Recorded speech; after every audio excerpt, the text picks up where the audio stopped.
സമ്പൂർണ്ണ ജാതക ദോഷങ്ങൾക്ക് ഉത്തമമായ ഒരേ ഒരു ദേവസ്ഥാനം ഏതാണെന്ന് ചോദിച്ചാൽ ഒന്നേ ഉള്ളൂ, പഴനിമല.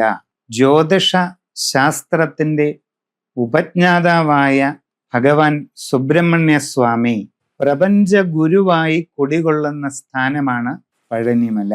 അപ്പോ ജ്ഞാനപ്പഴം നീ തന്നെ എന്ന് പാർവതീദേവി മുരുകന് അനുഗ്രഹം ചൊരിഞ്ഞ സ്ഥലമാണ്. ശിവകുടുംബത്തിൽ ശിവപാർവതിമാരെ വണങ്ങി സുബ്രഹ്മണ്യനും ഗണപതിയും നിന്നിരുന്ന സമയത്ത് പ്രപഞ്ചം വലം വെക്കുന്നതിനെ പറ്റി ഉണ്ടായ ഒരു സംശയ കഥയുണ്ട്. അതൊന്നും ഇവിടെ വിസ്തരിക്കുന്നില്ല. അതിനൊടുവിൽ ഒരൽപ്പം അതൃപ്തിയിലായ സുബ്രഹ്മണ്യ സ്വാമിക്ക് പാർവതി കനിഞ്ഞു നൽകിയ ഒരു വരദാനമാണ് ജ്ഞാനപ്പഴം നീ തന്നെ. പ്രപഞ്ചത്തിലെ എല്ലാ അറിവുകളുടെയും ഉറവിടം നീ തന്നെയാണ് മകനെ എന്ന് പാർവതീദേവി ഭഗവാന് ഒരു വിശിഷ്ടമായ പദവി നൽകുകയാണ്. അങ്ങനെ ആ ഭഗവാൻ കുടിയിരുന്ന സ്ഥലമാണ് പഴനിമല.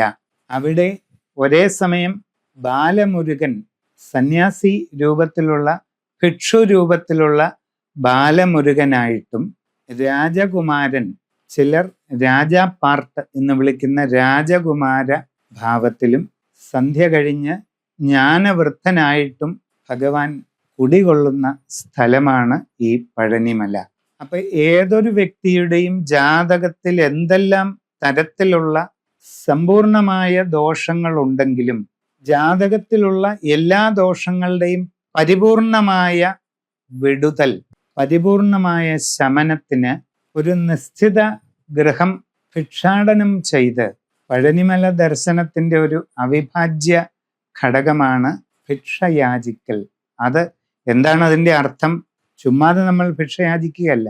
എന്തിനു വേണ്ടിയാണ് ഭിക്ഷയാചിക്കുന്നത്? ഒരു വ്യക്തിയുടെ ഞാനെന്ന ഭാവം പരിപൂർണമായി ഇല്ലാതാകുന്ന ഒരു സന്ദർഭമാണ് ഭിക്ഷുവായി തീരുമ്പോൾ ഉണ്ടാകുന്നത്. ആ മനോഭാവത്തിൽ ഭിക്ഷയാചിക്കണം. ഈ പ്രപഞ്ചത്തിൽ ഒന്നുമില്ലാത്ത ഒരു വ്യക്തിയായി സ്വയം ഭാവന ചെയ്ത് അത്രമേൽ നിസ്വനായി സ്വയം സങ്കല്പിച്ച് പൂർണ്ണമായി ആ ഭാവത്തിൽ ലയിച്ചു ചേർന്ന് ഭിക്ഷയാചിച്ച് പിന്നീട് പഴനിമല ദർശനം നടത്തി. അവിടെ മുണ്ടനം മറ്റൊരു പ്രധാനപ്പെട്ട അനുഷ്ഠാനമാണ്. മുണ്ടനത്തിന്റെ പ്രാധാന്യം എന്താണ്? ഒരു മനുഷ്യൻ ഏറ്റവും കൂടുതൽ പ്രിയപ്പെട്ടത് എന്താണെന്ന് ചോദിച്ചാൽ പലർക്കും പല ഉത്തരം വരും. പക്ഷെ അത് പൂർണ്ണമായിട്ടും ശരിയാകണമെന്നില്ല. ഏതൊരാൾക്കും ഏറ്റവും പ്രിയപ്പെട്ടത് അവനവന്റെ രൂപമാണ്. സൂക്ഷിച്ച് ചിന്തിക്കുമ്പോൾ അറിയാം, നമുക്ക് നമ്മളാണ് ഏറ്റവും പ്രിയപ്പെട്ടത്. നമ്മൾ നമ്മളുടെ രൂപം തന്നെ പരിത്യജിക്കുന്ന ക്രിയയാണ് മുണ്ടനം.